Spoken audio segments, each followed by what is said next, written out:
2 अक्टूबर से शुरू हुई गांधी भितिहरवा आश्रम पश्चिम चंपारण से शुरू हुई ये जन सुराज पद यात्रा, उसके करीब करीब आज 82 दिन 82 डेज हो गए। उसी क्रम में मैं आपके ज़िले शिवहर में पिछले कुछ दिनों से हूँ। आज कल शाम में शिवहर शहर पहुँचे हैं, उसी क्रम में आपसे मुलाकात हो रही है।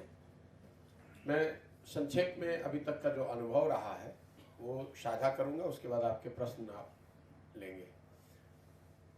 जो बिहार की समस्याएं हैं, ज़्यादातर समस्याएं जिला स्पेसिफिक अगर आप हटा दें तो सामान्य तौर पर लोगों को पता है, गरीबी है, बेरोजगारी है, शिक्षा व्यवस्था खराब है, स्वास्थ्य की सुविधाएं नहीं है, उद्योग धंधे नहीं है, बाढ़ की समस्या है, नहरों से खेतों को पानी नहीं है। ये जनरल जानकारी तो सबको है ही, भ्रष्टाचार, अफसरशाही वगैरह। लेकिन जो हम लोग पैदल चल रहे हैं गाँव देहात पंचायत में जब जाते हैं तो कुछ बातें ऐसी भी पता चलती हैं, जो कुछ क्या बहुत सारी ऐसी बातें पता चलती हैं जो वहाँ के पंचायत की, वहाँ के ब्लॉक की या वहाँ के ज़िले की स्पेसिफिक है। तो मैं शुरुआत करूँगा रोजगार से। रोजगार बहुत बड़ा मामला है।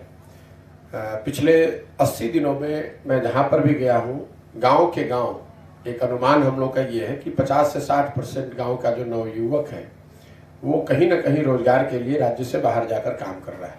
ये पश्चिम चंपारण में भी दिखा, पूर्वी चंपारण में भी दिखा और शिवहर में भी दिखा, लेकिन शिवहर में इसकी संख्या थोड़ी ज़्यादा है। यहाँ पर जो गरीबी या बेरोजगारी का आलम है वो दोनों चंपारण के मुकाबले थोड़ा ज़्यादा है। उसकी एक वजह लोग जो समझ में आ रही है, लोगों ने बताया कि जो थोड़ी बहुत भी कृषि की सुविधा, किसानी की सुविधा, खेती करने वालों की सुविधा दोनों चंपारण में है, वो शिवहर में नहीं है। एक आंकड़ा हम लोगों ने देखा यहाँ, शिवहर एकमात्र जिला ऐसा है पूरे बिहार में जिसमें सिर्फ 1% जमीन सिंचित है। एश्योर्ड इरिगेशन की सुविधा सिर्फ 1% जमीन को है। कृषि योग्य भूमि का सिर्फ 1% भूमि ऐसा है जिसमें एश्योर्ड इरिगेशन की सुविधा, इरिगेशन यहाँ है ही नहीं। ज़्यादातर जिलों में जैसे दोनों चंपारण में आप नहरों का जाल देखेंगे, वो नहर काम नहीं कर रहा है, लेकिन वहाँ प्रयास किया गया है। पहले कभी किसी समय कालखंड में वहाँ नहर बनाए गए हैं। शिवहर में नहर कहीं नहीं है। और आंकड़ों में भी, सरकार के आंकड़ों को भी मैंने जब दिखवाया तो पता चला कि 1% जमीन जो है वो सिंचित है, एश्योर्ड इरिगेशन है। दूसरी जो समस्या यहाँ पर है, ये 54% जिला बाढ़ इफेक्टेड है। As per the government data 54% जो शिवहर का हिस्सा है वो उसमें बाढ़ किसी न किसी तरीके कभी न कभी आता है। तो बाढ़ की फ्रीक्वेंसी, फ्रीक्वेंट बाढ़ और एश्योर्ड इरिगेशन के न होने से जो थोड़ी बहुत खेती से पर लोग जुड़े हुए हैं वो भी यहाँ पर स्थिति खराब है। हालांकि लोग यहाँ खेती करते हुए दिखे हर जगह, जमीन उपजाऊ है, लोग खेती भी कर रहे हैं, लेकिन वो मान कर चलते हैं कि एक फसल हमारी बाढ़ में बर्बाद होगी और जो बाढ़ से के अलावा जो रबी की खेती है उनको पूरी तरीके से अपने पंपिंग सेट वगैरह पे उनको आश्रित रहना है। इसी वजह से खेती यहाँ पर लाभदायक बिल्कुल ही नहीं है। पूरे बिहार में नहीं है, लेकिन शिवहर में और हालत खराब है। और उसका रिजल्ट ये है कि बड़े पैमाने पर लोग हर घर से पलायन करते हैं रोजी रोजगार के लिए। दूसरी जो व्यवस्था जिसको लेकर पूरे बिहार में चर्चा है वो शिक्षा की। मैं समझता हूँ कि नीतीश कुमार जी जैसे पढ़े लिखे व्यक्ति के मुख्यमंत्री रहते हुए बिहार की शिक्षा व्यवस्था का ध्वस्त हो जाना, ये उनके 17 साल के कालखंड का सबसे बड़ा काला अध्याय है। ऐसा इसलिए कि अगर रोड खराब है या सिंचाई की सुविधा नहीं है या अस्पताल नहीं है तो कल एक अच्छी सरकार अगर आ जाए तो शायद वो चीज़ें बनाई जा सकती हैं।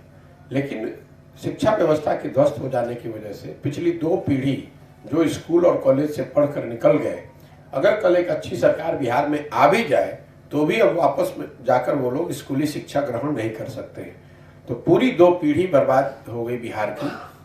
और खासकर पिछले 5-6 सालों में शिक्षा व्यवस्था में जो मैं गिरावट देख रहा हूँ, क्योंकि मैं 14-15 में यहाँ आया था, उस समय शिक्षा व्यवस्था को लेकर अभी वो मरमरिंग शुरू हुई थी, हंगामा शुरू हुआ था।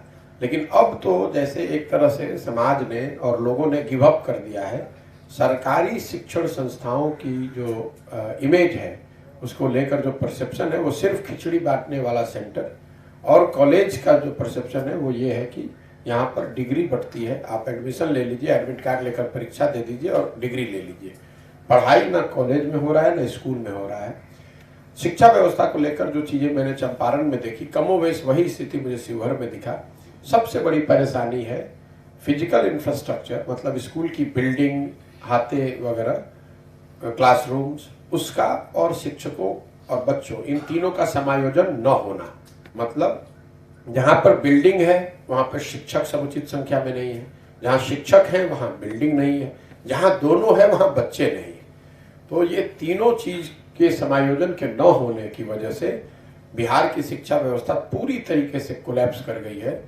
मुझे ऐसा लगता है, हम लोगों ने शुरुआती सजेशन भी दिए हैं, जब समय आ गया है कि बिहार में सरकार ये समतामूलक शिक्षा व्यवस्था के पीछे पूरी शिक्षा व्यवस्था को ध्वस्त करने के बजाय एक ऐसी व्यवस्था बनाए जिसमें कम से कम प्रखंड के स्तर पर 1-2 विश्व स्तरीय, न भी सही तो कम से कम बेहतर स्कूल, 1-2 स्कूल भी अगर बेहतर बनाया जाए और फिर मोबिलिटी के जरिए मोबिलिटी प्रोवाइड करके बच्चों को ये सुविधा दी जाए ताकि लोग उन स्कूल में आ सके।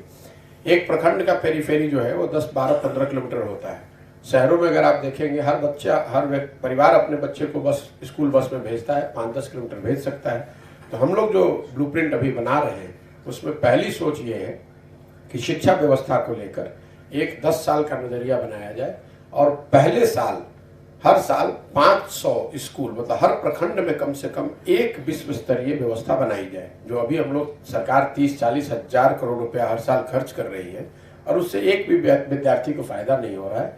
हम लोग की सोच ये है कि 1/3 बिहार का जो बजट है वो विश्व स्तरीय शिक्षण संस्थाओं को बनाने में, स्कूल्स को बनाने में खर्च होना चाहिए और 2/3 जो पैसा है उसको एग्जिस्टिंग व्यवस्था को सपोर्ट करने में लगाना चाहिए। उसका फायदा ये होगा कि अगर आप 10-15 हजार करोड़ रुपया नए विश्व स्तरीय स्कूल बनाने में लगाएंगे तो हर साल, अभी तक का अनुमान है कि नेतरहाट जैसे विद्यालय हर साल आप हर प्रखंड में कम से कम एक, और थोड़ी और व्यवस्था अभी अगर उसको ठीक से सोच कर बनाया जाए तो हर प्रखंड में 2 बनाया जा सकता है। तो अगर हर प्रखंड में आप 2 ऐसे स्कूल भी बना दें, एक आवासीय और एक नॉर्मल, और बस की मोबिलिटी प्रोवाइड कर दें विलेजर्स को, तो कम से कम शुरुआती दौर में, क्योंकि पूरी शिक्षा व्यवस्था सुधारने के लिए पंचायत के स्तर पर उस तरह के स्कूल बनाने में आपको 10 साल का समय लगेगा।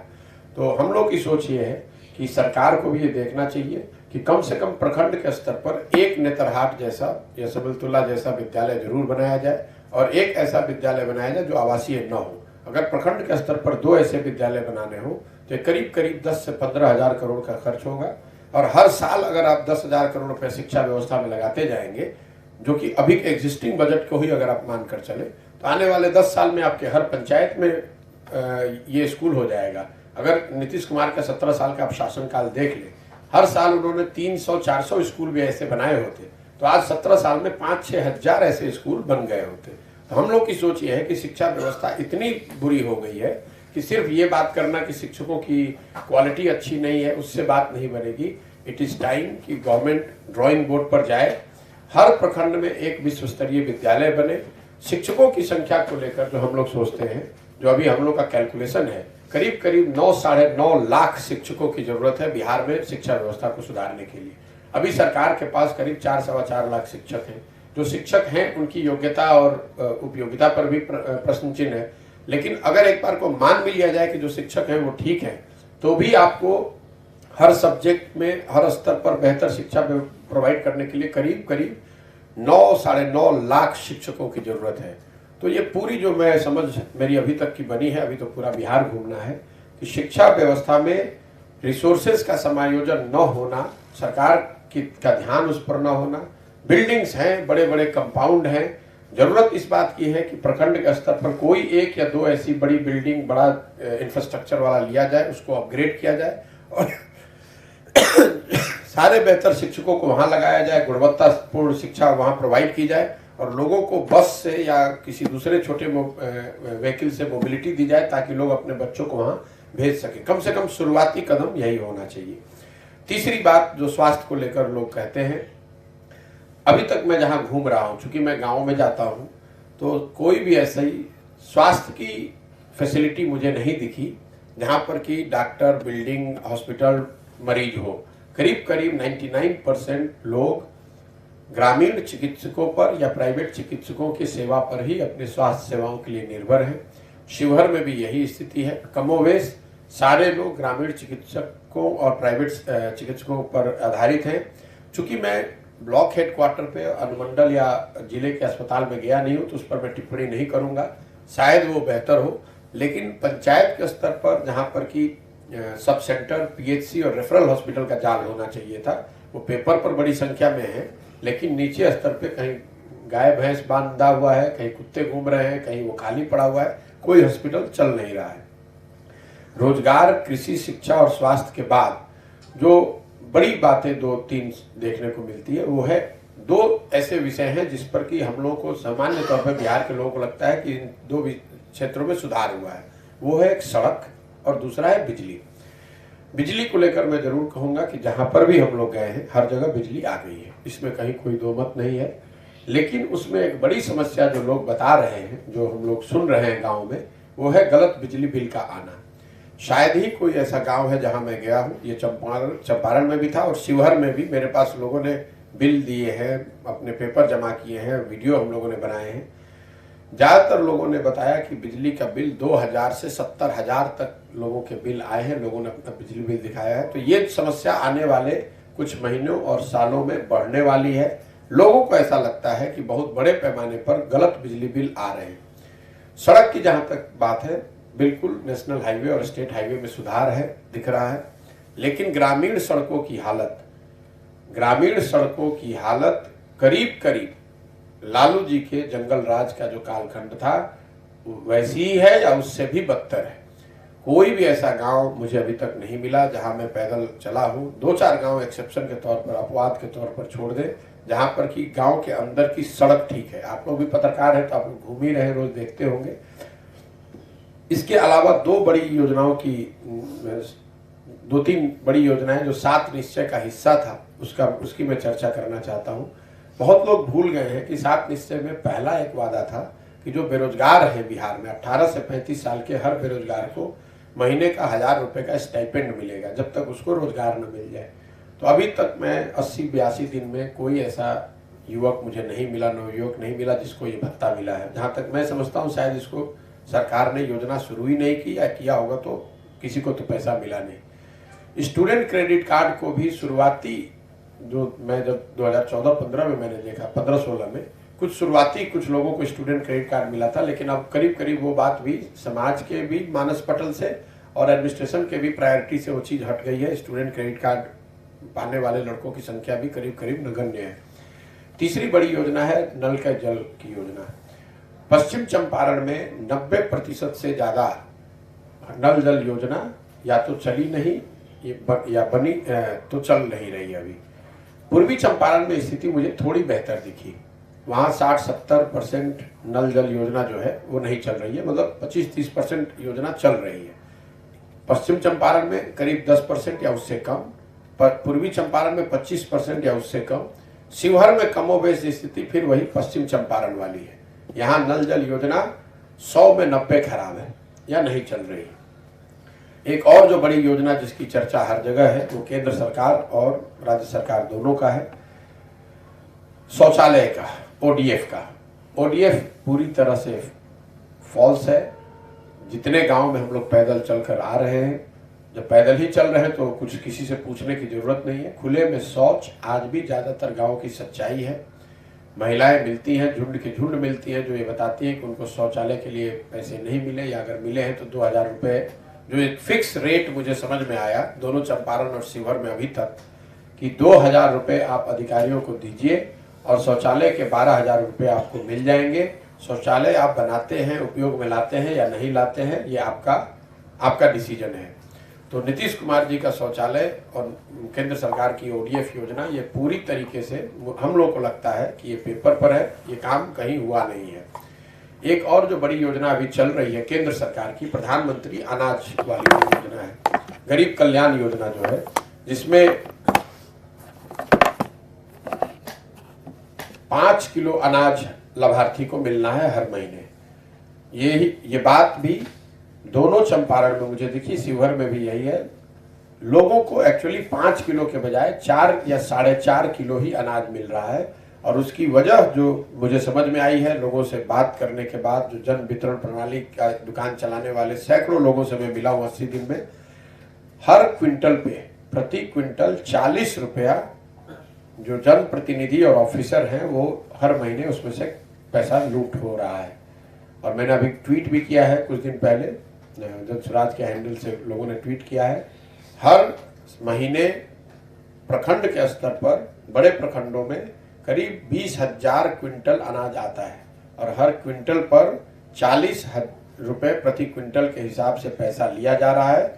और इसमें विधायक से लेकर निचले स्तर के जनप्रतिनिधि और सरकारी अफसर मिलकर इस पैसे का हर महीने सिस्टमेटिक तरीके से बंटवारा कर रहे हैं। यही कारण है कि जन वितरण प्रणाली से लोगों को 5 किलो के बजाय 4 किलो या 4.5 किलो ही अनाज मिल रहा है। तो ये दो जो बड़ी योजनाएं हैं इसका मैंने आपको ब्यौरा दे दिया।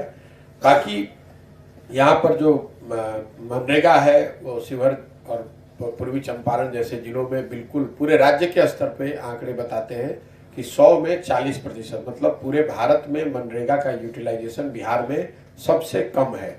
अगर 10,000 करोड़ रुपए लाकर मनरेगा की सुविधा दी जा सकती है, लोगों को रोजगार दिया जा सकता है, मजदूरी का अवसर दिया जा सकता है, तो उसके एवज में बिहार में सिर्फ 39 रुपए, पिछले 3 सालों का औसत है 39 रुपए, 39 रुपीज। उसमें भी पूर्वी चंपारण सबसे निचले स्तर पर है जहां सिर्फ 33%, शिवहर का भी आंकड़ा करीब करीब वही है। तो हम लोग मनरेगा की बात न नीचे सुन रहे हैं, न कोई किसी को मनरेगा के अंतर्गत काम करते हुए देखा।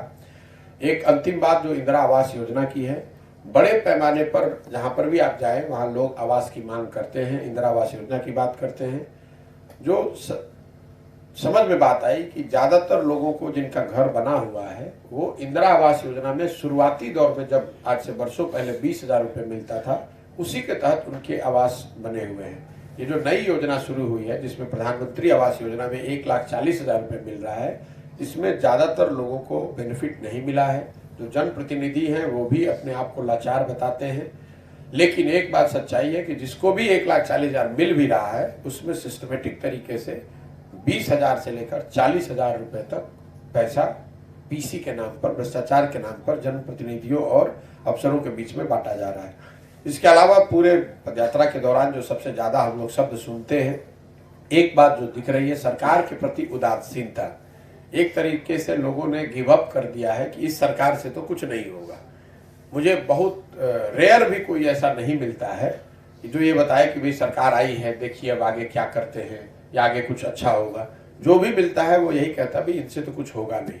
एक जो बड़ी समस्या जिसका मैंने अभी तक जिक्र नहीं किया वो है खाद की कालाबाजारी, जो सबसे ज्यादा अफसरशाही, भ्रष्टाचार, पीसी, इन तीन के बाद जो सबसे ज्यादा बड़ी लोगों ने कंप्लेंट किया है वो है यूरिया की अनुपलब्धता या उसकी कालाबाजारी। यूरिया लोगों को 500 से 1200 रुपए तक में खरीदना पड़ रहा है। अभी मैं जब पीछे घूम रहा था तो धान के फसल के दौरान लोग की क्या दिक्कत हुई वो लोग बता रहे थे।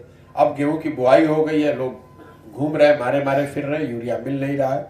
पोटास पर, डीएपी पर 500 रुपए से 800 रुपए ब्लैक होना, और इसके साथ साथ शिक्षा का ध्वस्त होना। ग्रामीणों के लिए ये जो तीन बातें हैं, रोजगार, शिक्षा और कृषि में कृषि की सुविधा न हो पाना, विशेष करके खाद बीज का समय पर न मिलना या उसकी कालाबाजारी होना। मोटे तौर पर ये बातें अभी तक हम लोग को सुनने समझने को मिली हैं। बाकी अब आप लोग के जो प्रश्न है वो आप कर सकते हैं। सर, जैसे आपने बताया कि the standard of education has been going down and down nowadays. आजकल शिक्षा का स्तर दिन प्रतिदिन नीचे की ओर गिरती हुई जा रही है। इसका समाधान कैसे हो सकता है? नहीं, समाधान की सबसे बड़ी बात तो ये है कि सरकार के नजरिए में शिक्षा को लेकर, शिक्षा के प्रति जो सरकार का नजरिया है, शिक्षा सरकार की ऐसा देखने से लगता है कि सरकार की प्राथमिकता में है ही नहीं। न सरकार, अभी जैसे मैं आपसे पूछूं पिछले 1 साल में शिक्षा को लेकर कोई उच्च स्तरीय बैठक, कोई नई योजना, कोई नया प्रयास हुआ ही नहीं। सरकार मानकर बैठी हुई है कि जैसे शिक्षा व्यवस्था है इससे इसको बेहतर नहीं बनाया जा सकता है। समाधान का जहां तक सवाल है, मैं आपको बता रहा था कि जो 40,000 करोड़ रुपए करीब पब्लिक का, जनता का पैसा शिक्षा पे खर्च किया जा रहा है, वो बिल्कुल ही एक तरह से it's going down the drain, ये पानी में पैसा जा रहा है। इसके बजाय ज़रूरत इस बात की है कि सरकार फिर से ड्राइंग बोर्ड पर जाए और कुछ नई शुरुआत हो, जिसमें कि समता मूलक शिक्षा के नाम पर हर गांव में स्कूल और शिक्षक पेपर पर प्रोवाइड करने के बजाय, जैसे आप देख रहे हैं पूरी शिक्षा व्यवस्था, सारे विद्यालय उत्क्रमिक विद्यालय हैं, वो पेपर पर ही उनको प्राथमिक को उच्च विद्यालय बना दिया, उच्च माध्यमिक बना दिया, माध्यमिक को उच्च बना दिया। उसका कोई फायदा नहीं है। आपने पेपर पर सब सुविधा प्रोवाइड कर दी, ना उन विद्यालयों में वो सुविधा है, ना वहाँ पर शिक्षक हैं, ना वो शिक्षकों की कोई ट्रेनिंग है, ना उन विद्यालयों में बच्चे जा रहे हैं। तो जरूरत इस बात की है कि कई राज्यों में भी ऐसा हुआ है और दुनिया में ऐसे बहुतेरे एग्जाम्पल हैं कि हर गांव में, हर पंचायत में स्कूल बनाने के बजाय आप 10 नेबरहुड पॉलिसी के तहत 10-15 किलोमीटर का एक पेरिफेरी बनाएं और एक प्रखंड में अगर आप 2 या 3 बेहतर शिक्षण संस्थाओं को बना सकते हैं, वही आगे का रास्ता है। क्योंकि जो संसाधन है सरकार के पास वो 8000 विद्यालय के लिए है ही नहीं, ना वो पैसा। जैसे मैं आपको बता रहा हूँ, अगर 8000 हर पंचायतों में जिस तरह की शिक्षा व्यवस्था होनी चाहिए, वो अगर करना है तो आपको करीब 9.5 लाख शिक्षक चाहिए। उतना पैसा ना आपके पास है, ना उतने शिक्षक आपके पास है। तो जो शिक्षक हैं, जो सुविधाएं हैं, जो सरकार के पास पैसा है, उसमें सरकार को हम लोग की समस्या 1/3 2/3 की पॉलिसी अपनानी चाहिए। 1/3 नए शिक्षा व्यवस्था को बनाने, नए शिक्षण संस्थान को बनाने में लगाना चाहिए, 2/3 अभी एग्जिस्टिंग व्यवस्था के सपोर्ट में लगाना चाहिए। इसके अलावा सैकड़ों और बातें जो शिक्षा व्यवस्था को सुधारने के लिए की जा सकती हैं, लेकिन मोटे तौर पे जो सबसे बड़ी बात है कि कहीं ना कहीं सरकार को ये मानकर चलना पड़ेगा कि प्रखंड के स्तर पर कम से कम एक ऐसा विद्यालय बनाया जाए, 2 ऐसा विद्यालय बनाया जाए जो कि विश्व स्तरीय हो, जो गुणवत्ता के मामले में, सुविधाओं के मामलों में, पढ़ाई के आउटपुट के मामले में उच्च स्तरीय हो। तभी धीरे धीरे स्थिति सुधरेगी, वरना ये सुधरने वाला है नहीं। और सरकार की प्राथमिकता में कहीं ना कहीं शिक्षा को सबसे ऊपर आना पड़ेगा, इसलिए कि बिहार जैसे राज्य में जहाँ 60% लोग भूमिहीन हैं, शिक्षा ही एकमात्र जरिया था जिससे आप गरीबी से बाहर निकल सकते थे। गरीबी से बाहर निकलने के 3 ही रास्ते हैं, या तो आप अपने आप को शिक्षित करके गरीबी से बाहर आ जाए, दूसरा आप खेती किसानी करके, अगर आपके पास जमीन है तो खेती किसानी करके आप गरीबी से निकल सकते हैं, तीसरा अगर आपके पास पूंजी हो तो आप पूंजी की मदद से व्यापार करके, उद्योग लगाकर रोजी रोजगार का व्यवस्था कर सकते हैं। बिहार में अनफॉर्चुनेटली, दुर्भाग्यवश, ये तीनों दरवाजे बंद हैं। शिक्षा व्यवस्था ध्वस्त हो गई, खेती किसानी करने वाला जो आदमी है उसकी हालत मैं आपको बता ही रहा हूँ, और पूंजी इस गरीब राज्य में है नहीं। तो मिला जुलाकर जो आदमी भी गरीबी के कुचक्र में एक बार पड़ गया, वो जेनरेशनल पॉवर्टी खत्म नहीं हो रही है। मजदूर का बेटा मजदूर ही बन रहा है, क्योंकि शिक्षा है नहीं, कृषि है नहीं और उद्योग धंधे हैं नहीं। तो आप गरीबी से बाहर निकलिएगा कैसे? सर, मेरा कहना है, आपने कहा कि स्वास्थ्य, शिक्षा, पेयजल, शौचालय, भ्रष्टाचार, बेरोजगारी की समस्या, ठीक है ना, आप सुनते हो, जी, सुनते हैं और अपना विचार भी रखते हैं जी, और लेकिन इसको सुधार करने में आपकी क्या भूमिका होगी? क्या पदयात्रा से ही सुधार हो जाएगा, या बिहार के लोगों के लिए जिसके लिए आप काम कर रहे हो, हाँ, उसके लिए आपकी भूमिका क्या सार्थक होगी कि लोग समझे कि प्रशांत किशोर जी ने 2000 किलोमीटर पूरे बिहार, पूर्वी चंपारण से लेकर के पूरे बिहार का दौरा किया, 5000 किलोमीटर, तो उसका फलाफल पदयात्रा आप कर रहे हैं ना, तो इनमें आप सार्थक भूमिका आपकी क्या, कैसे सुधरेगा? सही बात है, आपने अच्छा सवाल किया कि भाई पदयात्रा करने से, पैदल चल देने मात्र से तो चीजें ठीक नहीं होंगी। पदयात्रा का उद्देश्य क्या है? पहले तो ये कि समाज की इन समस्याओं को निचले स्तर पर जाकर समझा जाए।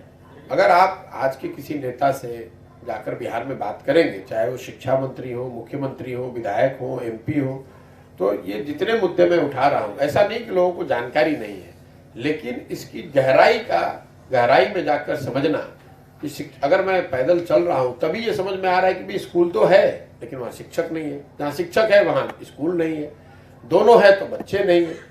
तो पहला उद्देश्य यह है कि इन विषयों को गहराई से जाकर समझना।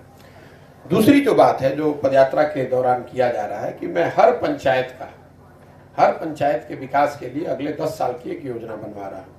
वो वहाँ की स्थानीय समस्याओं को ध्यान में रखकर बनाया जा रहा है। तो जब पदयात्रा खत्म होगी तो लोग हर पंचायत में, बिहार के 8000 से ज़्यादा पंचायतों में लोग ये देख पाएंगे कि उनके पंचायत के विकास के लिए अगले 10 साल की योजना क्या है। और विकास की योजना का मतलब समस्याओं का समाधान नहीं है। मान लीजिए कि किसी पंचायत में हम लोग गए, वहां पर सड़क बहुत बेहाल है, सड़क टूटी हुई है, तो ये जरूर हम लोग उसमें लिखेंगे कि उस सड़क को त्वरित प्राथमिकता के आधार पर बनाया जाए। लेकिन अगर वहां हर साल बाढ़ आता है तो जब तक बाढ़ की समस्या का निपटारा नहीं होगा तब तक वहां विकास नहीं हो सकता है। तो समस्याओं के समाधान के साथ साथ 3 विषयों पर विकास की योजना बनाना। पहला, उस पंचायत में बच्चों को शिक्षा, विश्व स्तरीय शिक्षा कैसे प्रोवाइड कराई जा सकती है। दूसरा, वहां पर जो खेती किसानी करने वाले लोग हैं उनकी आमदनी बढ़ाने का जरिया क्या हो सकता है। और तीसरा, क्या करने से पंचायत के स्तर पर हर पंचायत में 800, 500 से 1000 लोग नए रोजगार के अवसर बनाए जा सकते हैं। ये योजना हर पंचायत की मैं बनवा रहा हूँ ताकि इसको बनाकर जारी किया जा सके, लोग उसको देख सके, समझ सके कि उनके पंचायत में उन विकास के लिए किन समस्याओं के समाधान की बात हो रही है और विकास के इन 3 पहलू, शिक्षा, कृषि और रोजगार पर आगे की योजना क्या है। ये पदयात्रा का एक उद्देश्य है। दूसरा उद्देश्य जो कि उससे बड़ा है, ये सारी जो व्यवस्था है इसके जड़ में क्या बात है। इसके जड़ में बात है कि जो जनप्रतिनिधि चुनकर आ रहे हैं वो लोग सही नहीं आ रहे। एक सही राजनीतिक व्यवस्था होगी तभी तो आप चाहे शिक्षा सुधारें या रोजगार सुधारें या सड़क बनाएं या उद्योग लगाएं। ये सब के लिए जरूरी है कि बिहार में सही जनप्रतिनिधि चुनकर आए। जब मैं जनप्रतिनिधि कह रहा हूं तो वो सिर्फ विधायक नहीं है, वो सिर्फ MP नहीं है। बिहार में 1,15,000 वार्ड सदस्य भी चुनकर आते हैं, 15,000 के आसपास पंचायत समिति में लोग चुनकर आते हैं, 8,500 के आसपास मुखिया, 8,500 सरपंच चुनकर आते हैं। तो ये जो पूरी पदयात्रा है वो ये प्रयास ये है कि समाज से सही लोगों को ढूंढ कर निकाला जाए और उन लोगों को एक साथ मंच पर बैठाया जाए। सब लोग मिलकर तय करें कि दल बनाना है तो दल बनेगा, वो सारे लोग मिलकर दल बनाए। लेकिन अगर दल बने तो किसी व्यक्ति का ना हो, किसी परिवार का ना हो, किसी जाति विशेष का ना होकर उन सारे लोगों का हो जो कि इसको मिलकर बनाएं और इसको मिलकर लोकतांत्रिक तरीके से चलाएं। इसकी जरूरत क्यों है? क्योंकि आपको करीब करीब 1,50,000 ऐसे जनप्रतिनिधि हैं बिहार में जिनको चुनकर आना है। तो आपको कम से कम 1,50,000 तो अच्छे आदमी चुनकर आने ही चाहिए। इतनी बड़ी संख्या में सही लोगों को ढूंढने का भी अभियान है पदयात्रा। तो बिहार तब सुधरेगा जब हजारों अच्छे लड़के वार्ड सदस्य चुनकर आएंगे, जब 5,000 6,000 अच्छे लोग मुखिया बनेंगे, 100-150 अच्छे आदमी विधायक बनेंगे, तब सुधरेगा। तो पदयात्रा का उद्देश्य ये है कि समाज की मदद से अच्छे लोगों को ढूंढ कर निकाला जाए, उनके साथ एक ऐसी राजनीतिक व्यवस्था बनाई जाए जिसमें इस तरह के लोग न सिर्फ संगठन का काम करें बल्कि साथ साथ चुनाव अलग अलग स्तर पर अपनी क्षमता के अनुसार लड़े। और सही लोग जब चुनकर आएंगे तभी बिहार की स्थिति सुधरेगी। ये जड़ को मजबूत करने की बात है। अब आप ये कहेंगे कि अच्छे लोग हैं कहाँ, अच्छे लोग का मापदंड क्या है, तो उसको मैं रोज समझा रहा हूँ, बता भी रहा हूँ कि पहली जो बात है कि अगर आप 1000 में 1 आदमी भी अच्छा है, अगर बिहार में 1000 में 1 आदमी अच्छा है तो भी 2 लाख लोग हो गए। तो हमें तो इस पूरी पदयात्रा के दौरान 1000 में से 1 अच्छा आदमी ढूंढ कर निकालना है। और उसके बाद समाज को, और तीसरा प्रयास ये है कि समाज को ये समझाया जाए कि भाई आप जाति से, धर्म से ऊपर उठकर भारत, पाकिस्तान, चाइना, इन मुद्दों को छोड़कर अपने और अपने बच्चों के भविष्य के लिए सही लोगों का चुनाव करें। तो ये तीनों बात एक साथ कर रहे हैं, समाज को ये इस बात के लिए जागृत कर रहे हैं, बता रहे हैं कि आप उठिए, जगिए, अपने और अपने बच्चों के लिए वोट कीजिए। फिर जनता की समस्या होती है कि भाई हमारे पास सही कोई ऑप्शन ही नहीं तो हम वोट किसको करें, तो वो ऑप्शन बनाना, ताकि अगर समाज से चुनकर 1.5-2 लाख अच्छे लोग आएंगे तो जनता जान गई और जनता को ये विकल्प मिल गया कि भाई अच्छे लोग कौन है जिनको वोट दे सकते हैं वो। और तीसरा, अगर ये लोग चुनकर आए तो उनके पास एक योजना हो, एक कार्य योजना हो कि वो इसको सुधारेंगे कैसे। ऐसा नहीं कि सही जनता जग गई, जनता ने सही लोगों को चुनकर भेज भी दिया, उनके पास कोई योजना ही नहीं है। तो इन तीनों बातों को समायोजित करने का प्रयास है पदयात्रा। समाज को बताया जाए कि ये आपकी जिम्मेवारी है। जिस बिहार को ज्यादातर राजनीतिक दल और नेताओं ने न सुधर पाने वाला राज्य मानकर छोड़ दिया है, उसको सिर्फ और सिर्फ बिहार की जनता ही सुधार सकती है। ये बात बताने का अभियान है, लोगों को जाकर सुबह से शाम तक यही बता रहे हैं। दूसरा, समाज में से अच्छे लोगों को चुनकर लाकर उनके साथ एक व्यवस्था बनाने का प्रयास कर रहे हैं। और तीसरा, ये दोनों हो जाए तो ये सही तरीके से चले, इसके लिए कार्य योजना, विकास की कार्य योजना बना रहे हैं ताकि इन तीनों बात को समायोजित करके एक अच्छे और समृद्ध बिहार का निर्माण आने वाले 5-10 साल में किया जा सके। मेरा कहना है कि पदयात्रा का उद्देश्य यही हुआ ना कि पदयात्रा की जब आपकी समाप्ति होगी, अभी उसके बाद जो समस्याएं उसके निदान के लिए सत्ता के नजदीक या सत्ता तक पहुंचने का, बिल्कुल भाई, नई राजनीतिक व्यवस्था बनाना पहला उद्देश्य है, लेकिन नई राजनीतिक व्यवस्था कैसे बनाना है और क्यों बनाना है, मैं आपको वो बता रहा हूँ। नई राजनीतिक व्यवस्था इसलिए नहीं बनाना है कि पटना में बैठ के विधायक एमपी का चुनाव लड़ना है। नई राजनीतिक व्यवस्था की जरूरत इसलिए है कि आपको लाखों लोग चाहिए जो चुन कर आए, क्योंकि बिहार की जो व्यवस्था है वो नीचे से ऊपर तक घुन लग गया है।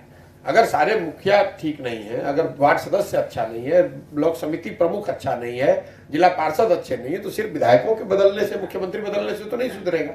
और इतनी बड़ी संख्या में सही लोगों को चुनकर समाज से कैसे निकालेंगे आप? वो तो आपको नीचे जाना पड़ेगा, क्योंकि व्यवस्था इतनी इस पे काई लग गया है वर्षों से कि जब तक आप नीचे जाएंगे नहीं तो सही लोगों से मुलाकात ही नहीं होगी। अगर मैं समझिए कि पटना में बैठ कर ये बिना पदयात्रा के इसको करने की कोशिश करूंगा तो मुझे तो वही लोग मिलेंगे जो पहले से नेतागिरी कर रहा है, चाहे किसी दल में हो, किसी प्लेटफॉर्म पे हो, उन्हीं के साथ ये व्यवस्था बनानी पड़ेगी।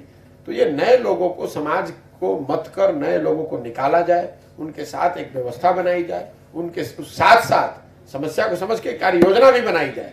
वार्ड सदस्य के स्तर पर उसको पता हो कि हमारे वार्ड में क्या करना है। मुखिया बढ़िया आदमी चुनकर आए तो ये एक बात है, लेकिन उस मुखिया को ये जानकारी भी होनी चाहिए कि हमारे पंचायत में क्या करने से वो व्यवस्था सुधरेगी। सर, कहा गया है प्रशांत किशोर वह शख्सियत है। इससे जुड़ा हुआ सवाल, आपने बोला कि 3 जिलों में, बिहार के सभी जिलों में पदयात्रा करके हम अच्छे लोगों को चुनेंगे। अब तक 3 जिला में पदयात्रा हो चुका है, इसमें कितने लोगों को चयनित किया गया? देखिए, ये जो चयन की प्रक्रिया है वो ऐसी नहीं है कि मैं रोड पे चल रहा हूँ और किसी को इंटरव्यू लेकर उसको चयनित कर रहा हूँ। मैं रोज कहता हूँ कि सही लोगों की पहचान का एक ही तरीका है कि समाज को मत के, समाज के बीच बैठकर लोगों की बात से बात विचार करके उनसे वो लोगों का चयन किया जाए। तो आपकी जानकारी के लिए बता दूं कि मैं 3 जिले में चल रहा हूं, लेकिन करीब 200 प्रखंडों में, बिहार के 200 प्रखंडों में ऐसे लोगों की चयन और उनको चिन्हित करने, उनको एक साथ लाने की प्रक्रिया चल रही है और बहुत बड़े स्तर पर चल रही है। बेतिया, पश्चिम चंपारण में करीब 15,000 ऐसे लोग निकाले जा चुके हैं जिनका पूरा प्रोफाइल बना प्रखंड के स्तर पर, जिनको समाज ने कहा कि नहीं ये बेहतर व्यक्ति है, या जिन लोगों ने ये कहा कि हम इस नई राजनीतिक व्यवस्था के संस्थापक सदस्य बनना चाहते हैं। ये प्रक्रिया, सतत प्रक्रिया जो चल रही है, एक पदयात्रा के 3 महीने के अंदर, पदयात्रा जब मैं जिले में खत्म कर लेता हूँ उसके 3 महीने के अंदर आप देखेंगे कि आपके जिले में भी हर प्रखंड में ये समितियां, इन लोगों का नाम नंबर आपको मिलने लगेगा कि ये कौन लोग हैं जिनको चुनकर निकाला जा रहा है। कोई भी जब आप इस तरह की बड़े स्तर की का प्रयास कर रहे हैं तो ये संभव नहीं है कि 100 का 100 आदमी अच्छा हो, लेकिन प्रयास ये है कि आज की जो व्यवस्था है इसमें इतने गलत लोग हैं कि अगर कोई गलती से सही आदमी उसमें चला भी जाता है तो भी वो गलत बन जाता है या गलत ही उसको करना पड़ता है। प्रयास ये है कि ऐसे इतने सही लोगों की व्यवस्था बनाई जाए ताकि उसमें अगर कोई 2, 4, 10 आदमी गलत आ भी जाए तो वो भी गलत न कर सके। तो प्रखंड के स्तर पर आप मान कर चले करीब 1%, मतलब हम लोग का टारगेट ये है जो मैंने आपको कहा कि 100 में 1 आदमी तो जरूर समाज में अच्छा है, बेसिक सोच ये है, तो 1% हुआ। अगर आप 1% आदमी भी निकालेंगे जिले के स्तर पर तो आपके जिले शिवहर में जैसे 6-6.5 लाख का पॉपुलेशन है तो 6,500 लोग ऐसे जरूर होंगे जिनको हम लोग ढूंढ कर निकाल लेंगे। बेतिया में ये नंबर करीब 45,000 का है, पूर्वी चंपारण में ये नंबर 50,000 का है, और इसीलिए ये इतना लंबा समय लग रहा है। सिर्फ मैं पदयात्रा नहीं कर रहा हूँ, पदयात्रा अगर 3-4 हज़ार किलोमीटर चलना है वो तो 6 महीने में चला जा सकता है। मैं इसके लिए 1.5 साल क्यों लगा रहा हूँ? क्योंकि जब मैं चल रहा हूँ तो मैं समाज से मिल भी रहा हूँ, समाज में समय बिता रहा हूँ, लोगों से बात कर रहा हूँ, लोगों के विषय में समझने का प्रयास कर रहा हूँ, ये योजना बनवा रहा हूँ। तो इसीलिए इस काम को करने में 1 साल लगे, 1.5 साल लगे, लेकिन इसको स्थिर होकर करना ही उपाय है, दूसरा कोई रास्ता है नहीं। एक बोले आप जो योजना बनवा रहे हैं पंचायतों की, जी, शिवहर राज्य बिहार का सबसे पिछड़ा जिला है जी, यहाँ प्रति व्यक्ति आय सबसे कम है। आपने बताया ओडीएफ बिहार का सबसे पहला ओडीएफ जिला बना घोषित है। आप पत्रकार हैं, ओडीएफ कितना है आप गांव में? मैं ये नहीं कह रहा हूँ, आप तो गांव में जा रहे हैं तो हम लोग देखिए, हम तो गाड़ी से नहीं चल रहे हैं, हेलीकॉप्टर से नहीं चल रहे हैं। जब हम पैदल चल रहे हैं तो रोड के दोनों किनारे अगर शौच खुले में पड़ा हुआ है तो आप ओडीएफ का कितना भी सर्टिफिकेट बांट ले, यही तो पदयात्रा का फायदा है। बिहार का पहला ओडीएफ जिला है। दूसरा डेंसिटी के मामले में बिहार में सबसे अधिक यहाँ डेंसिटी है जी। तो ऐसे जिलों के विकास के लिए कई अलग से योजना बनेगी? नहीं, देख, मैं पंचायत के स्तर की योजना अभी बनवा रहा हूं और बिहार के समुचित विकास के लिए अगर आप पदयात्रा का उद्देश्य देखेंगे तो उसमें लिखा हुआ है कि 10 साल में बिहार को देश के अग्रणी टॉप 10 राज्यों में शामिल करने के लिए एक योजना बने, जिसमें शिक्षा, स्वास्थ्य, ग्रामीण विकास, शहरीकरण, ऐसे कृषि जैसे महत्वपूर्ण विषयों पर एक विजन डॉक्यूमेंट जारी करेंगे, ताकि आप देख पाएंगे कि बिहार की कृषि पंजाब के कृषि के मुकाबले अगले 10 साल में कैसे पहुंचेगी। इन बातों को एक दिन में नहीं किया जा सकता है। मैं यहाँ के राजनेताओं की तरफ बेवकूफ़ी वाली बात कि मैं आऊँगा तो कल बिहार को नंबर 1 बना दूंगा, ये संभव नहीं है। जो राज्य आज देश में नंबर 1 है, जस्ट आपको एक उदाहरण देता हूँ, वहाँ प्रति व्यक्ति आय है 2 लाख रुपए और बिहार में प्रति व्यक्ति आय है 35,000 रुपए। प्रति व्यक्ति आय 15,000। मैं वही आपको बता रहा हूँ। तो 35,000 को किस दर से आप बढ़ाएंगे कि वो 2 लाख हो जाएगा 1 साल में या 5 साल में? तो जो नेता इस तरह की बात करते हैं, ना उनको समझ है, ना वो समझना कुछ चाहते हैं। अनफॉर्चुनेटली, दुर्भाग्यवश बिहार में राजनीति का इतना स्तर नीचे गिर गया है कि यहाँ शर्ट के ऊपर गंजी पहनने को ही जमीनी राजनीति मानी जाती है। आप इसको अदरवाइज न लें, पत्रकार भी वही सवाल करते हैं, नेता भी वही बात करते हैं। जैसे मैं आपको एक और उदाहरण देता हूँ। यहाँ हम लोग ज़्यादातर बात करते हैं उद्योग धंधों की। भाई बिहार में तो उद्योग धंधे है नहीं। जिससे बात कीजिए तो चीनी मिल की बात करेगा, कोई मोटर फैक्ट्री की बात करेगा, कोई रेल चक्का का फैक्ट्री की बात करेगा। लेकिन राज्यों में उद्योगों के लगने के लिए, व्यापार के बढ़ने के लिए सबसे ज़्यादा क्या जरूरी है? एक, ऐसे लोग जिनके पास स्किल हो रोजगार करने का, तो स्किल ट्रेनिंग की पूरे राज्य में कोई व्यवस्था है नहीं। दूसरा, लोग इंटरप्रेन्योरियल हो नेचर में। और तीसरा जो सबसे महत्वपूर्ण पहलू है वह पूंजी की उपलब्धता। आपके पास पूंजी होना चाहिए। मान लीजिए कि आप एक बार्बर हैं, आप बाल काटना आपको स्किल है, आप बाल काट सकते हैं। अगर आपके पास पूंजी होगा तो आप सैलून लगा कर चले काम करेंगे। आप एक छोटे मोटे व्यापारी हो गए, उद्योग लगा लिया आपने, 4 लोगों को एम्प्लॉय करेंगे। अगर आपके पास पूंजी न हो तो आप कहीं दिल्ली के सैलून में जाकर लेबर के तौर पर काम करेंगे। अब बिहार में जो उद्योगों का नहीं लगना है, व्यापार के नहीं बढ़ने के पीछे जो सबसे बड़ी कारण है वो पूंजी की अनुपलब्धता है। मैं इस पर ना कहीं कोई चर्चा होती है, ना कोई सवाल पूछा जाता है। इस बात को अगर आप गहराई से समझना चाहते हैं तो मैं एक आपको आंकड़ा दे रहा हूं। पूरे देश में क्रेडिट डिपॉजिट एक रेशियो है जो बैंकों के ऋण देने के को दिखाता है। जितना पैसा आप, और सीडी रेशियो, जितना पैसा हम और आप जनता बैंकों में रखती है, उसका एक बड़ा पोर्शन, उसका एक बड़ा हिस्सा बैंक ऋण के तौर पर लोगों को देते हैं ताकि व्यापार को बढ़ाया जा सके। यही उनका बिजनेस मॉडल भी है जी। तो पूरे देश में क्रेडिट डिपॉजिट रेशियो है करीब 72%, 72%। मतलब अगर बैंक में 100 रुपया जमा हुआ देश के स्तर पे, तो उसमें से 72 रुपये लोगों को ऋण के तौर पर मिला। जो अच्छे राज्य हैं, जो फल फूल रहे हैं, विकसित राज्य हैं, तमिलनाडु में ये रेशियो 100 से ज्यादा है। महाराष्ट्र, कर्नाटक, आंध्रा, गुजरात में ये रेशियो 90 से ऊपर है। बिहार में ये रेशियो है 40%। अब इसका असर क्या हो रहा है मैं आपको ये बता रहा हूँ। मैं आपको बता दूं, शिवहर में 52% है जो बिहार में सबसे अधिक माना है। मैं आपको बता रहा हूँ इसका असर क्या है वो आप समझिए। पिछले साल बिहार की गरीब जनता ने बैंकों में 4,21,000 करोड़ रुपए जमा किए और 40% अगर सीडी रेशियो है तो इसका मतलब है कि करीब 1,61,000 रुपया ऋण के तौर पर लोगों को मिला। अगर राष्ट्रीय औसत के हिसाब से 72% भी ऋण मिला होता तो बिहार की जनता को पिछले 1 साल में 1,25,000 करोड़ रुपया अलग अलग काम करने के लिए ऋण ज्यादा मिला होता।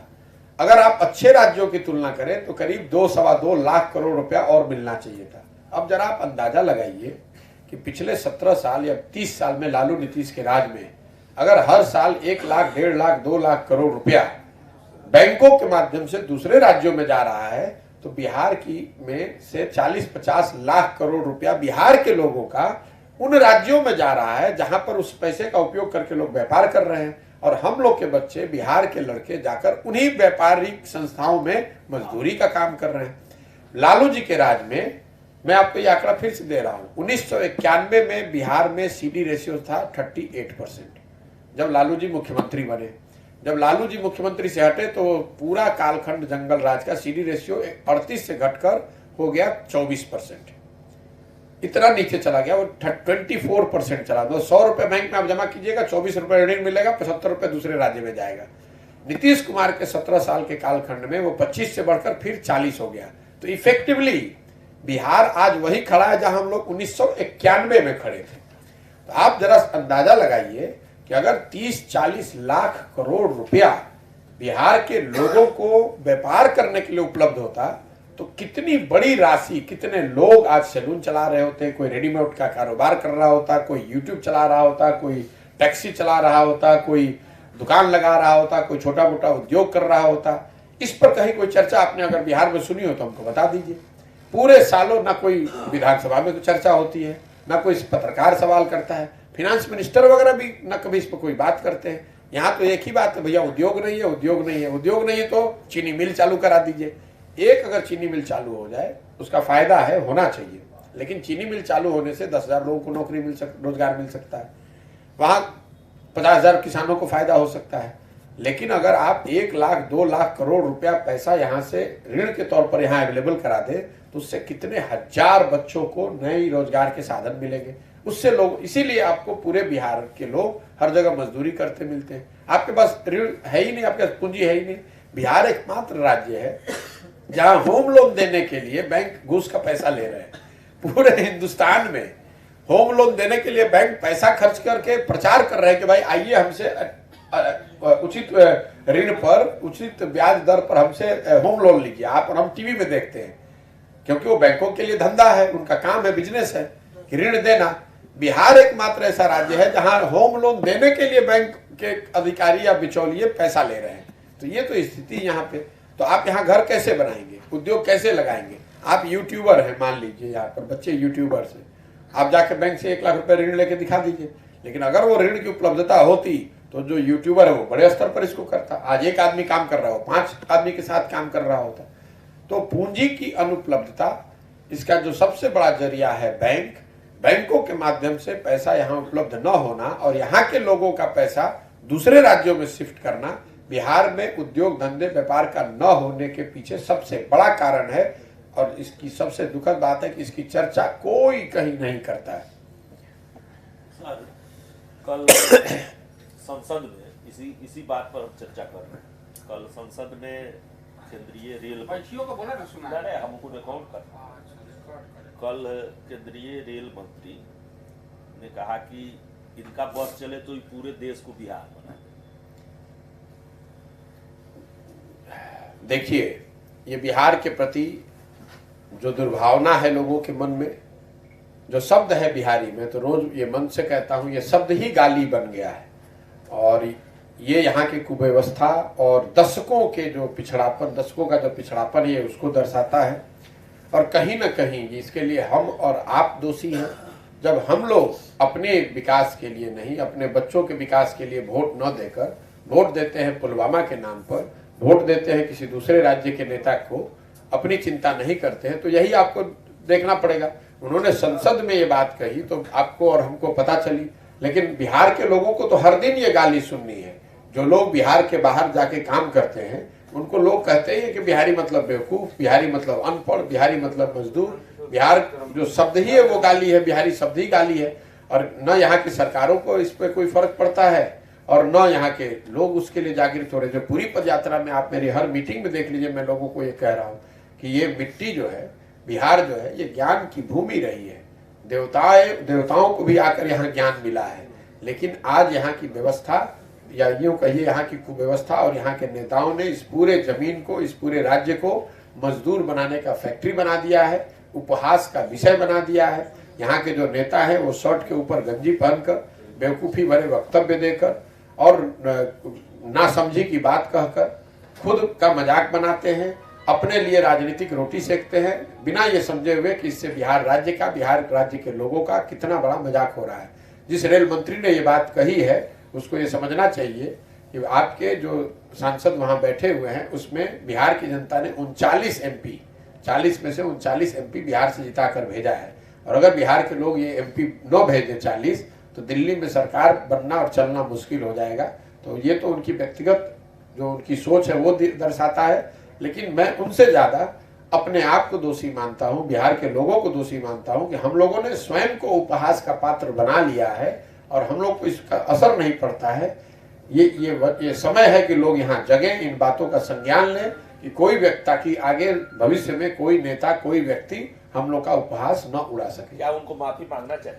अरे मांगे या ना मांगे उससे क्या, मैं आप फिर बार बार वही बात कर रहे हैं, आप उसका राजनीतिकरण करना चाह रहे हैं। मैं कह रहा हूँ सुबह से शाम तक जो हजारों बिहार के लोग बाहर काम कर रहे हैं वो रोज गाली सुन रहे हैं, उसके लिए तो आप कुछ आवाज उठा नहीं रहे हैं।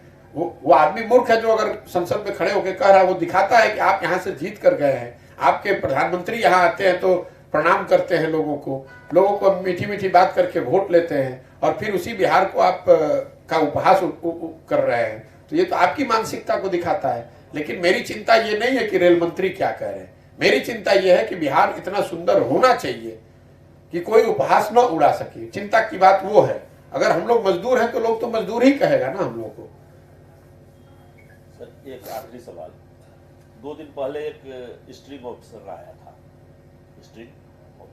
था, जिसमें उप मुख्यमंत्री को शराब पीने की बात कही गई थी तेजस्वी यादव। क्या उप मुख्यमंत्री को राजद के नेता ने ही कहा था कि ये शराब पीते हैं? स्ट्रिंग ऑपरेशन भाई मैंने स्टिंग ऑपरेशन देखा नहीं है ना, मैं स्टिंग ऑपरेशन पे कमेंट करता हूं, लेकिन इतना मैं जरूर कहूंगा कि कौन पीता है कौन नहीं पीता ये तो नीतीश कुमार जाने, उनकी सरकार जाने। मैं इतना जानता हूं कि बिहार के में शराबबंदी पूरी तरीके से फेल है। हर गांव में लोग बता रहे हैं और ये मुझे किसी से पूछने की जरूरत नहीं, मैं सबसे ज्यादा गाँव में तो मैं ही घूम रहा हूँ। हर गांव में मैं लोगों से मन से पूछता हूँ, हर लोग बता रहा है कि होम डिलीवरी हो रहा है। मैं जब पैदल भी चलता हूँ तो अगल बगल जो लोग मिलते हैं उनके नाक से उनके मुंह से ये बात आ रही है, सब लोग शराब पी रहे हैं। और आप तेजस्वी यादव की बात कर रहे हैं, किसने किया नहीं किया मुझे नहीं मालूम है, लेकिन नीतीश कुमार के इर्द गिर्द बैठे सारे लोग हैं, मैं नाम नहीं लेना चाहता हूँ, जो शराब का सेवन करते ही है। इसमें दिक्कत, बहुत बड़ी आरोप है सर। इसमें क्या आरोप है? सीधा बता रहे, कोई मैं कोई डरता थोड़ी ना।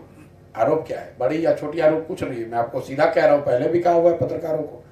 नीतीश कुमार के इर्द गिर्द काम करने वाले बहुतेरे अफसर ऐसे हैं जो शराब का सेवन करते हैं, उनकी जानकारी में है, उनके मंत्री पीते हैं। इसमें नई बात क्या है? पूरा बिहार ही पी रहा है।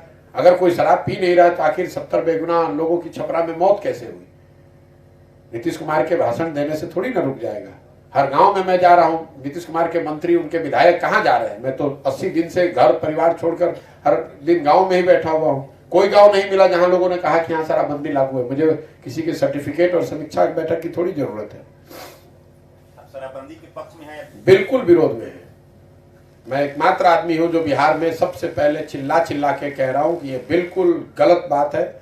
मैंने कल परसों जो नीतीश कुमार ने विधानसभा में फिर उन्होंने गांधी जी का उल्लेख किया है, मैं फिर आपको खुले से चैलेंज कर रहा हूं, नीतीश कुमार जी अगर आप गांधी को एक लाइन भी जानते हैं तो जरा दिखा दीजिए वो लाइन जहां महात्मा गांधी ने ये कहा है कि सरकार को शराबबंदी लागू कराना चाहिए।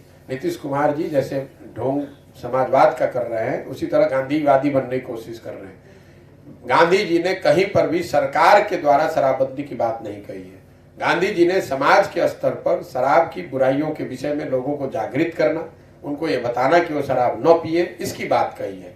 नीतीश कुमार अपने सुविधा के अनुसार गांधी जी का इस्तेमाल कर लेते हैं। जब सुविधा होती है तो भाजपा के साथ बैठ जाते हैं, अगले दिन फिर गांधीवादी बन जाते हैं, तीसरे दिन फिर समाजवादी बन जाते हैं। कहीं महात्मा गांधी ने ये बात नहीं कही है, और अगर कही है तो मुझे वो दिखा दे। मैं भी पिछले 2-3 साल से इस बात का मैंने अध्ययन कराया है।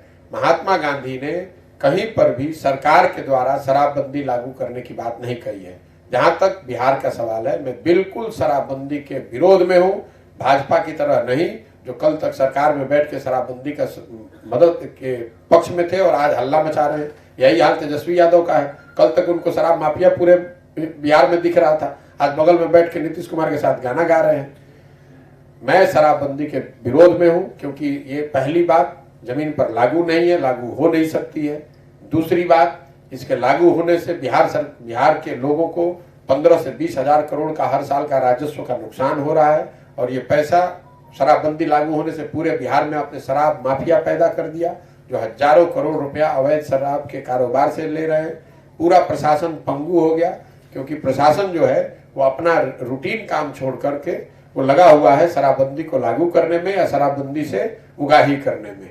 तो ये सारे मानकों पर शराबबंदी का कोई फायदा नहीं है। बिहार में बिल्कुल शराबबंदी फेल है। दूसरे कई राज्यों में शराबबंदी के प्रयोग किए गए हैं हर जगह लोगों ने अनुभव किया कि ये नहीं लागू हो पा रहा है, इसका कोई फायदा नहीं है, और उन राज्यों ने शराबबंदी को वापस लिया। ये नीतीश कुमार का अहंकार है, उनकी मैं कहूंगा कि कहीं ना कहीं एक जिद है कि राज्य चाहे जितने रसातल में चला जाए, अब पीछे हट नहीं सकते। सच्चाई ये है कि उनकी हालत सांप से छुंदर की है। अब ना ये उगलते बन रहा है ना निगलते बन रहा है। खड़े होकर बड़ा बड़ा भाषण दे दिए, अब ये स्वीकार करने को उनकी ताकत उनकी है नहीं कि स्वीकार करें कि भैया ये लागू नहीं हुआ। लेकिन राज्य के मुखिया के तौर पर, लोकतांत्रिक लीडर होने के तौर पर उनको समझना चाहिए कि ये योजना उनकी फेल है, इसकी समीक्षा करनी चाहिए, इसको वापस लेना चाहिए और शराब को नियंत्रित तरीके से एक बेसिक पैरामीटर सेट करके किन जगहों पर किस तरह से शराब बिके वो व्यवस्था करके आप इसको इससे अलग बैठिए। बिहार की जो समस्या है वो शिक्षा है, वो चिकित्सा है, वो उद्योग है, लोगों का रोजगार है। 24 घंटा शराबबंदी पर बात करते रहने से बिहार का विकास नहीं होने वाला है, लोगों का भला नहीं होने वाला है। और जिन महिलाओं के नाम पर ये शराबबंदी लागू कर रहे हैं, मुझे हर दिन मैं कम से कम 20 वीडियो जारी कर सकता हूँ। हर दिन महिलाएं मिलती हैं जो बताती हैं कि सबसे ज्यादा प्रताड़ित तो गरीब महिलाएं इससे हैं। पुलिस उनके घर में घुसकर मारपीट कर रही है, पुलिस उनके पुरुषों को पकड़ कर ले जा रही है। जब जिन पर FIR हो गया, जो लोग केस जिन पर हो गया, वो महिलाएं दौड़ रही है, वकील का चक्कर लगा रही है, थाने का चक्कर लगा रही है। कोई बड़ा आदमी तो पकड़ा नहीं गया है। लाख लोगों से ज्यादा पर FIR अभी शराबबंदी के अंदर केस है। आप जरा उसका लिस्ट निकाल कर दिखा दिए, उसमें 5 आदमी भी कोई करोड़पति हो। ज्यादा लोग तो सब गरीब लोग उसमें पकड़े गए। नीतीश कुमार क्या बात करेंगे? उनको कुछ पता है? वो बैठे हुए हैं, जो अधिकारी उनको बता रहा है उसी को सच मानकर गाना गा रहे हैं। सरकारी आंकड़ों के अनुसार राज्य सरकार कह रही है कि शराबबंदी के बाद बिहार में अपराध का ग्राफ घट गया है। अपराध का ग्राफ घटा है, आप जाके आंकड़ा देख लीजिए, NCARB का डेटा उठाकर देख लीजिए। हर मामले में इवन जो महिलाओं के प्रति महिलाओं के खिलाफ जो अपराध है वो भी बिहार में बढ़ा है। जो SC ST समाज है उसमें भी अपराध का आंकड़ा बढ़ा है और पिछले 5 साल से लगातार बढ़ रहा है। तो किस आंकड़े की बात नीतीश कुमार कर रहे हैं? किसी ने कहा कि यहाँ पर एक सर्वे हुआ है, तो जो सर्वे उन्होंने कराया उस सर्वे की रिपोर्ट को जारी करना चाहिए, उस एजेंसी का नाम जारी करना चाहिए, उसका सैंपल साइज जारी करना चाहिए ताकि हम लोग उसको देख सके, समझ सके। हम लोगों ने भी तो कुछ थोड़ी बहुत पढ़ाई की है। मान लीजिए हम इंजीनियर नहीं है, लेकिन नीतीश कुमार बिहार के पढ़े लिखे व्यक्ति है, लेकिन एकमात्र पढ़े लिखे व्यक्ति नहीं है। बिहार में दूसरे लोग भी पढ़े लिखे हैं, उनको भी आंकड़े समझ में आते हैं, डेटा समझ में आता है। तो अगर सरकार के पास कोई आंकड़ा ऐसा है जो शराबबंदी के फायदे को कानून व्यवस्था के हिसाब से या आर्थिक मामलों में या सामाजिक विषयों पर दिखाता है, दर्शाता है, तो सरकार को वो आंकड़े, वो रिपोर्ट जारी करना चाहिए ताकि पब्लिक उसको देख सके, हम लोग उसको समझ सके। जिस दिन वो जारी करेंगे अगले दिन मैं प्रेस कॉन्फ्रेंस करके आपको बता दूंगा। आपके